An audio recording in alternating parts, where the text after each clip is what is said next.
इसी के ऊपर, और किसी कोई भी चीज नहीं, बस सिंपल ये है। देखिए बेटा, तो रूल नंबर 9 तक कल कर चुके थे। इसमें हम ये पढ़ रहे थे कि डिस्टेंसेस, वेट या अमाउंट हो या फिक्स्ड क्वांटिटी हो, उसको हमेशा सिंगुलर माना जाता है और उसके साथ सिंगुलर वर्ब फॉर्म ही लगती है, राइट।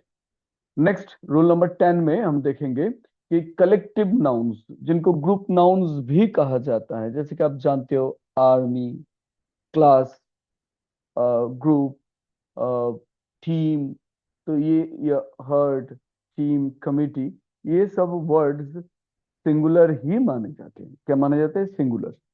और इसके अंदर जो मेंबर्स है, नंबर ऑफ मेंबर्स है, वो ज्यादा है, वो मोर देन वन है।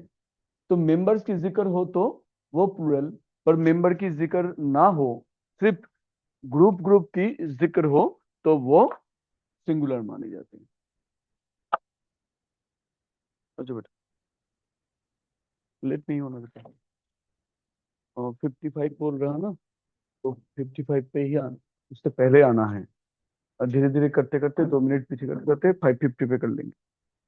हाँ, तो क्या बोला बेटा, ये जो ये कलेक्टिव नाउन्स है, इनका यूज जब हो ऐसे सिंगुलर फॉर्मेट में, मतलब इनके साथ एस जुड़ा हुआ ना हो, मतलब ग्रुप्स ना हो, हर्ड्स ना हो, टीम्स ना हो, कमिटीज ना हो, तो इनको क्या माना जाएगा? सिंगुलर ही। लेकिन इनके अंदर क्या है?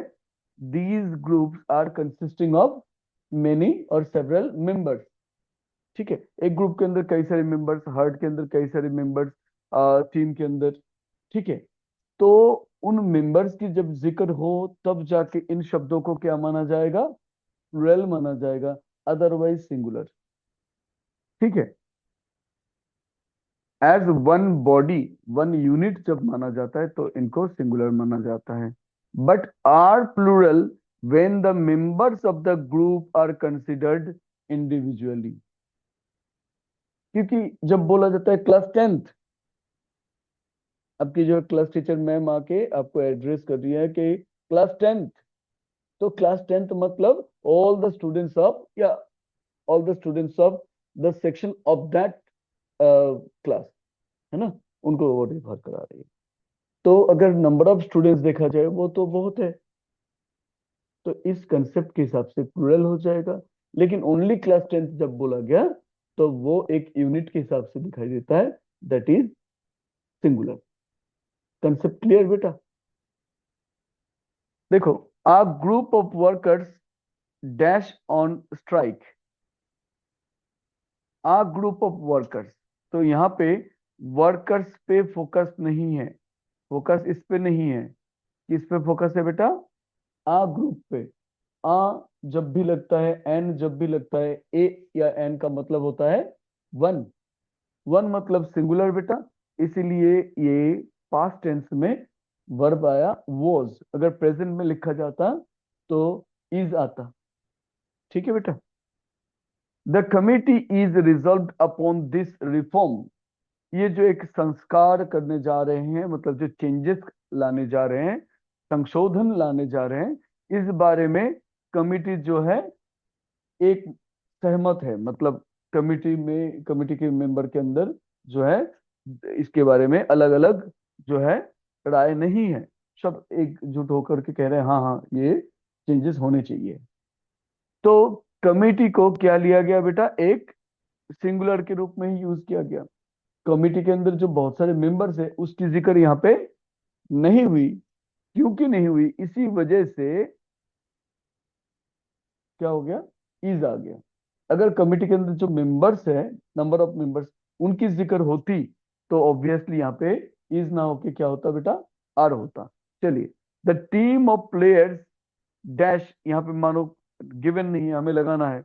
The team of players dash having their birth, यहाँ पे, सॉरी बर्थ नहीं, बात। तो यहाँ पे एक चीज बताइए, सेंटेंस के अंदर ऐसा एक वर्ड है, सेंटेंस के अंदर ऐसा एक वर्ड है जो हमें प्लुरलिटी का जो है संकेत दे रहा है, वो कौन सा है? ना, आर नहीं है। आर मानो वो हमें, वो ब्लैंक है, वो हमें लगाना है। हाँ बोलो।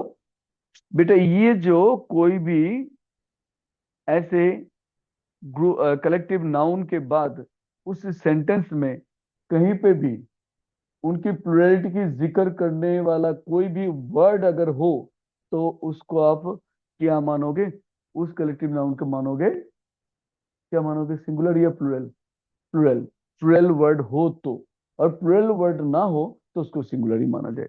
जैसे द टीम ऑफ प्लेयर्स, ये जो देयर बात, अब पूरी टीम के हिसाब से देयर शब्द तो लग ही नहीं सकता, मतलब टीम के मेंबर्स अनेक है, टीम मेंबर्स आर मेनी, तो उसकी जिक्र करने के लिए देयर शब्द आया है। तो मतलब यहाँ पे टीम की जो मेंबर्स है उसके रेफरेंस दिए जा रहे हैं। Obviously team members more than one है, दैट्स वाई यहाँ पे ये आर आएगा। कंसेप्ट क्लियर बेटा? हार्दिक, डाउट है? क्या बोला? अभी अभी बहुत ही संक्षिप्त में आप बताना चाहेंगे तो क्या बोलोगे?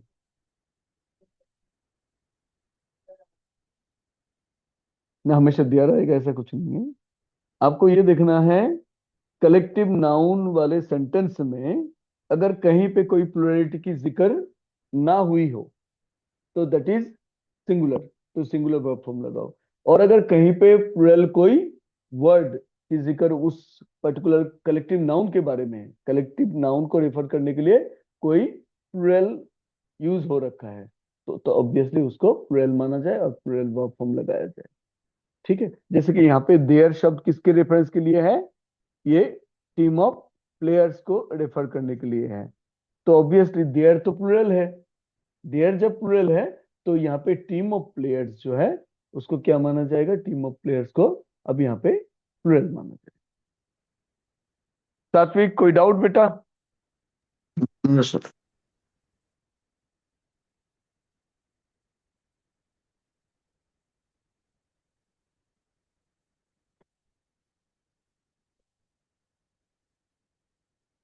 नेक्स्ट, अनकाउंटेबल नाउन्स लाइक, जैसे कि फर्नीचर, इन शब्दों का गलत इस्तेमाल डेली लाइफ में हम लोग करते हैं।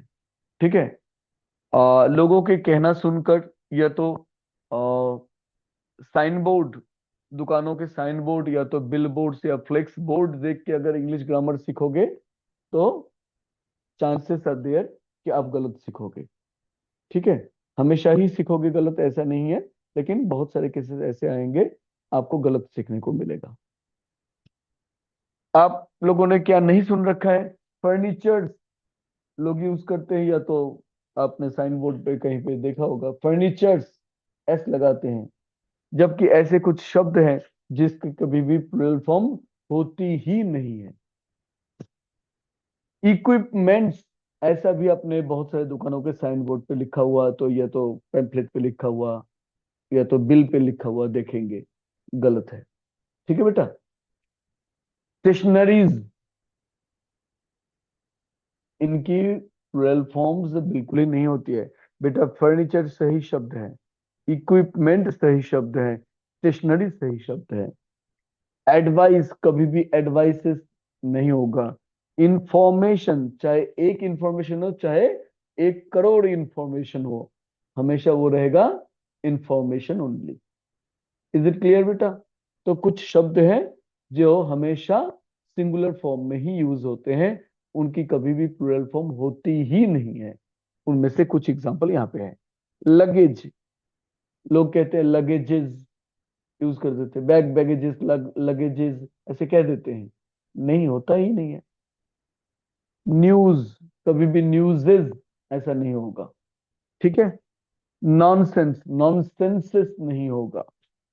प्रोग्रेस, प्रोग्रेसेस नहीं होगा। चाहे एक केस में हो चाहे हजारों केसेस में हो, फिर भी वो प्रोग्रेस ही रहेगा। बात समझ में आ रही है? इन ये शब्द कभी भी प्लुरल में यूज होते ही नहीं है, तो कहीं पे भी आप लोगों ने देख रखा है वो गलत इस्तेमाल है। रबिश, रबिशेस नहीं होगा। वेदर, वेदर्स नहीं होगा। ये हमेशा सिंगुलर है और हमेशा इनके साथ सिंगुलर वर्ब फॉर्म ही लगाई जाए। इज इट क्लियर बेटा? चलिए, the furniture in his room dash new, is new या आर न्यू। फर्नीचर हमेशा जब सिंगुलर है तो इज ही न्यू होगा, और क्या।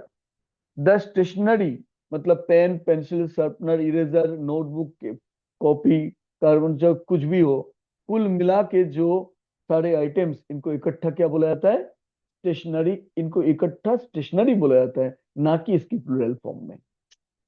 तो the stationery dash sufficient, are या is, obviously is.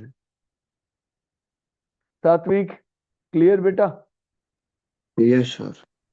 Rule number 12। बेटा कुछ नाउन्स है जिनके एंड पे आपको एस या तो ई एस देखने को मिलते हैं। क्या बोला, कुछ नाउन वर्ड्स है जिनके एंड पे एस या तो ई एस जुड़ा हुआ देखने को मिलते हैं, और वो देखने में सिर्फ प्लुरल नहीं है, वो यूज में भी प्लुरल ही है। उनको हमेशा प्लुरल माना जाए। मतलब इसका उल्टा, ये देखने में भी सिंगुलर, यूज में भी सिंगुलर, ये देखने में भी प्लुरल और यूज में भी प्लुरल ही रहेंगे। ठीक है। अमेंड्स, अमेंड्स मतलब संशोधन, मतलब किसी भी चीज में सुधार, अमेंडमेंट्स कहते हैं ना। और एसएसटी में पढ़ रखे होंगे आप लोगों ने, सच एंड सच अमेंडमेंट्स, उस कानून में ये अमेंडमेंट, उस साल को ये अमेंडमेंट हुआ था। अर्काइव्स, अर्काइव्स किसे कहते हैं बेटा, अर्काइव्स कहते हैं सरकारी एक दफ्तर, जहाँ पे पुराने डॉक्यूमेंट्स, बहुत ही जरूरी डॉक्यूमेंट्स संभाल के रखे जाते हैं, या किसी की लेख, किसी की मैनस्क्रिप्ट, बड़े बड़े राइटर्स की, पोएट्स के मैनस्क्रिप्ट जो है संभाल के रखे जाते हैं, तो उसको बोला जाता है आर्काइव्स। ठीक है। या तो किसी भी वो आजकल नए फैशन के जमाने में वो जो बुटीक होते हैं, बड़े बड़े दुकान दुकान जो है जिनकी रेयर कलेक्शन ऑफ ड्रेसेस होते हैं, तो वो भी अपनी दुकान के नाम शौक से रख लेते हैं आर्काइव्स, मतलब कलेक्शन की एक जगह। ठीक है। कंपासेस जानते हो, कंपास किसे कहते हैं, ग्लासेस, ग्लास, ग्लास का मतलब कांच, ग्लास का मतलब गिलास, लेकिन ग्लासेस जब हो जाए तो उसका मतलब हो जाता है स्पेक्स, स्पेक्टिकल्स, चश्मा। ठीक है। गुड्स, बेटा गुड का मतलब अच्छा एडजेक्टिव में, लेकिन गुड्स का मतलब सामान। ठीक है। पैंट्स, ये कभी भी सिंगुलर में पैंट नहीं होता है, पैंट्स होती है। क्यों, क्योंकि इसके दो हिस्से होते हैं। बेटा ऐसे ही लेडीज लोगों की गारमेंट्स के बहुत सारे गारमेंट्स के नाम में एस आपको देखने को मिलेगा, जैसे कि लेगिंग्स, जैगिंग्स। ठीक है। टाइट। ठीक है। जीन्स, जीन्स तो लेडीज जेंट्स दोनों के लिए है, तो कभी भी गलती से जीन ना बोले, जीन्स, क्योंकि टू पार्ट्स आर देयर, एक पार्ट अगर हो तो कोई पहन नहीं सकेगा, है ना। शूज, एक जूता एक चप्पल कोई नहीं डालता है, एक जोड़ी। ठीक है। शूज। टोंग्स, टोंग्स का मतलब चिमटा बेटा, चिमटे के कितने हैंड्स होते हैं बेटा, टू हैंड्स। एक हैंड तोड़ दो तो चिमटा चिमटा रहता है, नहीं रहेगा, तो इसलिए टोंग्स एस लगाना जरूरी है। मीन्स, मीन का मतलब नीच भी होता है, मीन का मतलब होना भी होता है, लेकिन मीन्स एस जब जुड़ जाए तो उसका मतलब होता है उपाय, कोई भी काम करने का क्या उपाय है, क्या माध्यम है, वो समझाने के लिए मीन्स शब्द का प्रयोग होता है। समझ में आ रहा है सबको भाई। सात्विक, बोलिए बेटा। ओके। बेटा पीपल प्लूरल है, अच्छा पीपल की सिंगुलर फॉर्म क्या है बेटा, गुड।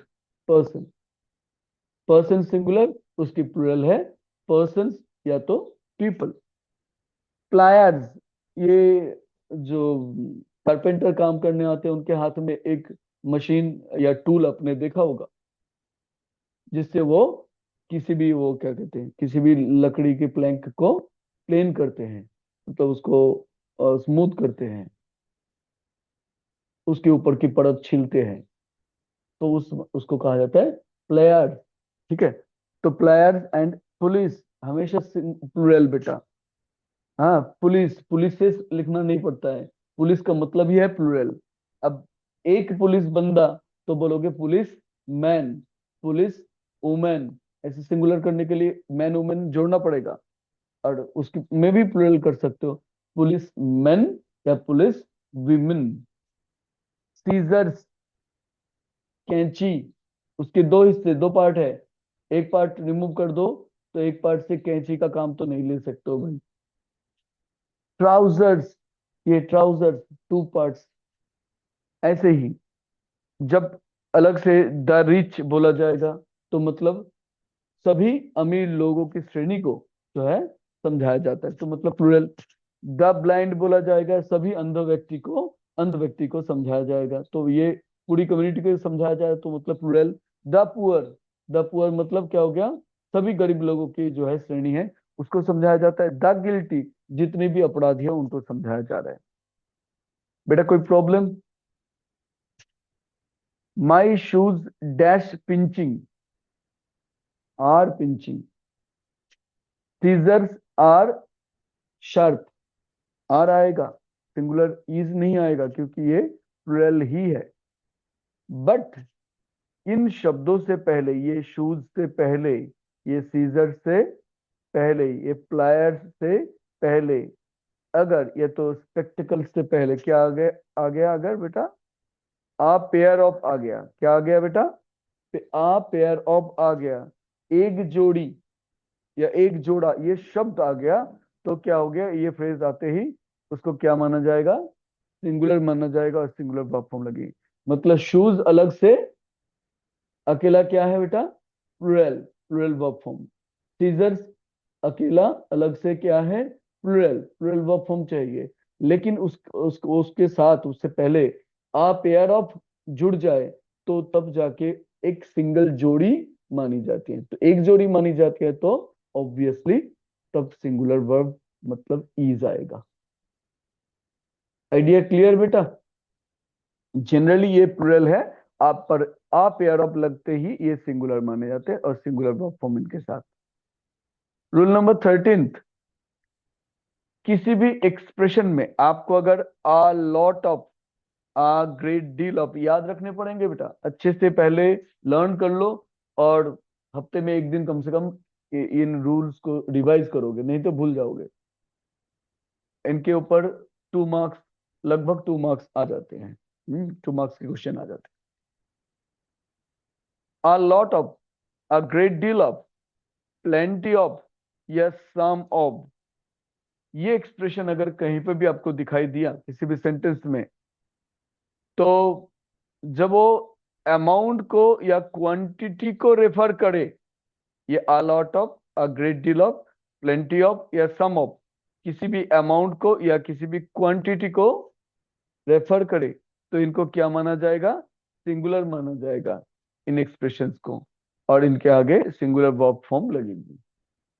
लेकिन जब कोई नंबर को समझाए, सिर्फ और सिर्फ इतना ही याद रखना, नंबर को समझाते वक्त इनका मतलब क्या लिया जाता है, प्लूरल लिया जाता है। नंबर, नंबर ओनली नंबर, जिसकी गिनती हो सकती है, 1 2 3 4 5 करके जिसकी गिनती हो सकती है, ऐसी चीजों को जैसे ही रेफर करे, a lot of, a great deal of, plenty of, some of, तब जाकर उसको प्लूरल माना जाए और प्लूरल वर्ब फॉर्म लगे। अदरवाइज अमाउंट या क्वांटिटी समझाने पर सिंगुलर। बेटा फोकस हट रहा है शायद, हार्दिक ध्यान दे रहे हो? तो ये तो यहाँ पे आंसर है, समझ में आ रहा है, लेकिन जैसे ही अभी टेस्ट स्टार्ट होगा उसमें तो ब्लैंक रहेगा बेटा, या तो मिस्टेकन वर्ड दे रखे होंगे, तो उसमें ठीक कर पाओगे तो ही पता चलेगा कि आप लोग समझ रहे हो। अ लॉट ऑफ मनी, देखो फ्रेज क्या आया, अ लॉट ऑफ, अब ये किसको रेफर कर रहा है बेटा, मनी को। अब मनी के किस चीज को रेफर कर रहे हैं बताओ, मनी की अमाउंट को। बेटा अमाउंट या तो क्वांटिटी को रेफर करे तो वो सिंगुलर माना जाता है, इसीलिए इज आया। लेकिन नंबर को अगर रेफर करता है तो प्लूरल माना जाता है, तो आर आता है यहाँ पे, ठीक है, पर नंबर को रेफर नहीं किया जा रहा है यहाँ पे।